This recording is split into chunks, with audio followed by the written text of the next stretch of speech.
ذات کا black hole.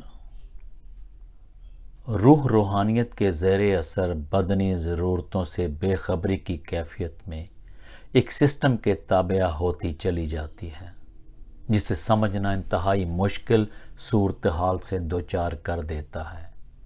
انسان حالات کی گتھیاں سلجھانے کی فکر میں اپنی ذات کے اندر گھٹا گھوب اندھیروں میں روشنی کی تلاش میں ایسی گہرائیوں میں جا اترتا ہے جہاں سے نکلنے میں زندگی بھر کی جمع توانائی صرف ہو جاتی ہے، لیکن دلدل سے نکلنا ناممکن ہو جاتا ہے۔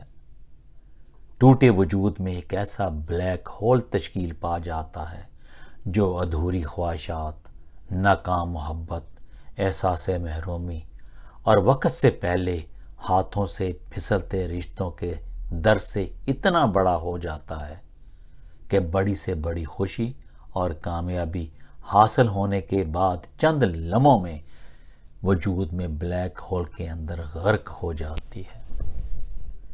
انسان چند لمحوں کی تسکین کے بعد پھر اسی درد میں مبتلا ہو جاتا ہے، یہ جان ہی نہیں پاتا کہ زندگی بھر کی خواہشیں اور کامیابیاں لمحوں میں اپنا اثر کیوں کھو دیتی ہیں۔ کیونکہ بلیک ہول کے بننے کا عمل سوچ غور و فکر کی ارتقائی صورت انتہائی پوشیدہ اور سست رو ہوتی ہے۔ یہ ایک سفر کی داستان ہے جہاں منزل نہیں ہوتی، راستہ ہوتا ہے، مسافر ہوتے ہیں اور ایک قطب ستارہ ہوتا ہے جو اس راستے کی نشاندہی کرنے کے لیے اسی سمت میں موجود ہوتا ہے۔ انسان حالات کی ستم ظریفی کی شکایات سے خوشیوں کی تلاش میں سرگرداں رہتا ہے، لیکن وہ سمجھ ہی نہیں پاتا کہ وہ دوسرے انسانوں کے ساتھ چلتے ہوئے جن راستوں پر چلنے کو منزل سمجھ بیٹھا ہے وہ تو ان راستوں کا مسافر ہی نہیں ہوتا۔ اللہ سبحانہ و تعالیٰ کے نزدیک وہ خاص ہوتے ہیں اور جو اللہ کی محبت کا رس رکھنے والے انسانوں تک پہنچ کر محبت سے محبت کا غلاف عشق بناتے ہیں۔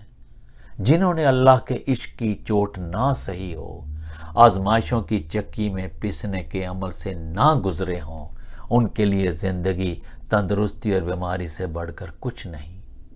کامیابی عقل و سمجھ کی معراج مانتے ہیں وہ، اور ناکامی قسمت و تقدیر کا کھیل۔ لیکن یہ سفر ہے، روح کا سفر، روحانیت کا سفر اور انسان کے مقصد حیات کا سفر، جس کے لیے اللہ سبحانہ و تعالیٰ بار بار قرآن مجید میں فرماتے ہیں کہ تم غور کیوں نہیں کرتے؟ ہوائیں بادلوں کو کیسے لے کر وہاں پہنچتی ہیں جہاں مردہ بنجر زمین کو بارش سے زندہ کیا جاتا ہے اور زندہ سے مردہ اور مردہ سے زندہ پیدا کیا جاتا ہے۔ یہ صدیوں کی کہانی نہیں جو آثار قدیمہ سے بیان ہو، یہ حال کی کہانی ہے جو حال دل سے بیان ہوتی ہے۔ جوسر اور بلینڈر کی کہانی جیسی، ایک میں پھل سے جوس نکلتا ہے اور ایک میں ملک شیک بنتا ہے۔ دو اور دو چار ہوتے ہیں۔ گناہوں سے دوزخ اور نیکیوں سے جنت واجب ہوتی ہے، لیکن الگ الگ، اپنے اپنے دائرے میں رخت سفر باندھ کر چلنے والوں کے لیے۔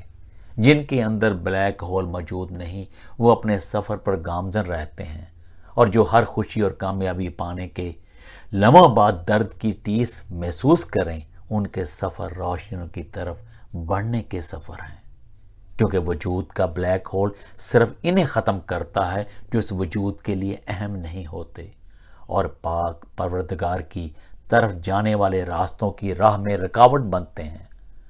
بلانے کا سفر صدیوں سے جاری و ساری ہے، لیکن سننے، ماننے اور چلنے میں تکبر اور ضد آڑے آ جاتی ہے۔ بلانے والے بلاتے رہیں گے کیونکہ وہ گونگے نہیں، سننے والے نہیں آتے کیونکہ وہ بہرے ہیں۔ ذات کا بلیک ہول اللہ سبحانہ و تعالیٰ کے حضور رات بھر گڑگڑانے کے بعد کئی روشنیوں سے منور ہوتا ہے۔